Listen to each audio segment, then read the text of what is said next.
யாத்ராகமம் 11ஆம் அதிகாரம். அப்பொழுது கர்த்தர் மோசேயை நோக்கி, இன்னும் ஒரு வாதையை பார்வோன் மேலும் எகிப்தின் மேலும் வரப்பண்ணுவேன். அதற்குப் பின் அவன் உங்களை இவ்விடத்திலிருந்து போகவிடுவான். சமுலமாய் உங்களை போகவிடுவதும் அல்லாமல் உங்களை இவ்விடத்திலிருந்து துரத்தியும் விடுவான். இப்பொழுது ஒவ்வொருவனும் அவனவன் அயலானிடத்திலும் ஒவ்வொருத்தியும் அவள் அவள் அயலாளிடத்திலும் வெள்ளி உடைமைகளையும் பொன்னுடைமைகளையும் கேட்கும்படி ஜனங்களுக்கு சொல் என்றார். அப்படியே கர்த்தர் ஜனங்களுக்கு எகிப்தியரின் கண்களில் தயவு கிடைக்கும்படி செய்தார். மோசே என்பவன் எகிப்து தேசத்தில் பார்வோனுடைய ஊழியக்காரரின் பார்வைக்கும் ஜனங்களின் பார்வைக்கும் மிகவும் பெரியவனாயிருந்தான்.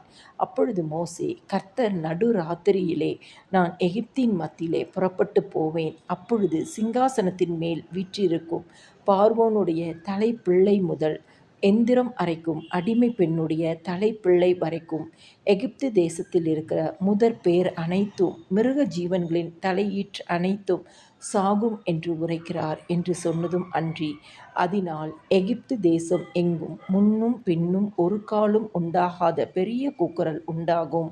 ஆனாலும் கர்த்தர் எகிப்தியருக்கும் இஸ்ரவேலருக்கும் பண்ணுகிற வித்தியாசத்தை நீங்கள் அறியும்படிக்கு இஸ்ரவேல் புத்திரர் அனைவருக்குள்ளும் மனிதர் முதல் மிருக ஜீவன்கள் வரைக்கும் ஒரு நாயாகிலும் தன் நாவை அசைப்பதில்லை.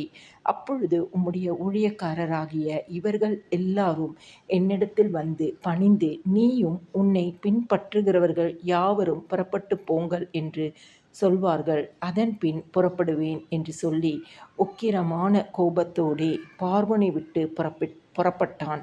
கர்த்தர் மோசேயை நோக்கி, எகிப்து தேசத்தில் என் அற்புதங்கள் அநேகமாகும்படிக்கு பார்வோன் உங்களுக்கு செவி கொடுக்க மாட்டான் என்று சொல்லியிருந்தார். மோசேயும் ஆரோனும் இந்த அற்புதங்களை எல்லாம் பார்வோனுக்கு முன்பாக செய்தார்கள். கர்த்தர் பார்வோனின் இருதயத்தை கடினப்படுத்ததினால் அவன் இஸ்ரவேல் புத்திரரை தன் தேசத்திலிருந்து போகவிடவில்லை.